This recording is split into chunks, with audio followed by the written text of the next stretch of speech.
Hi guys, it's Mrs. Cook, kindergarten teacher here at Nichols Elementary School. I'm going to read to you the chapter, What's New?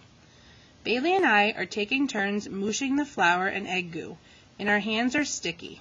Granny Torelli sits down and props her feet on a chair and says, "Okay, so what's new here on Pickleberry Street?" She's such a goof. Our street is Pick-Burr, but Granny always calls it Pickleberry. Nothing much, I say. "Oh, really?" Granny says. "A whole week goes by since I've been here and nothing happens? Niente? Zero?" Bailey laughs. "Well," he says, "that new girl moved in. I am instant ice queen." "What new girl?" Granny Torelli says. "You mean a brand new girl, like a baby girl, or you mean a girl who is new to Pickleberry Street?" I say nothing. My tongue is frozen. My lips are ice. Bailey says, "Tell her, Rosie, tell her about Janine." My eyes are freezing solid, round ice globs. My ice words drip out. "You tell her, Bailey."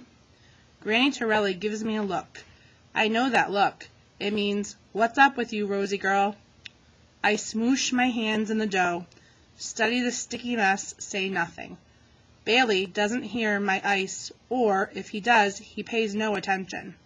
His sticky hands are suspended in the air while I am having my turn at the dough. His head is tilted up slightly as he responds to Granny Torelli. "Janine moved into the old wicker house. You know which one. The yellow one across from you?" Granny asks. "No, the green one," Bailey says. "Yellow one's still empty. The new girl is the same age as me and Rosie. Really nice girl, isn't she, Rosie?" I am mangling the almost dough, strangling it.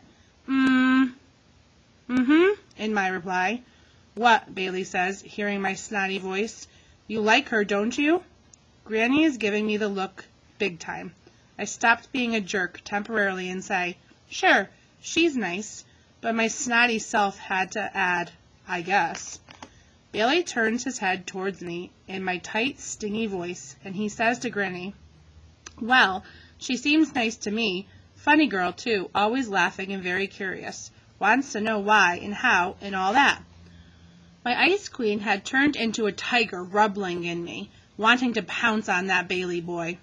I am thinking, I am nice, I am funny, I am curious.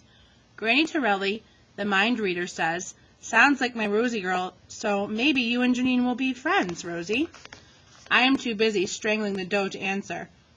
I'm thinking how that Janine girl made me introduce her to Bailey, and how she swooned all over him, wasting her smiles and tossing her hair at someone who couldn't even see her.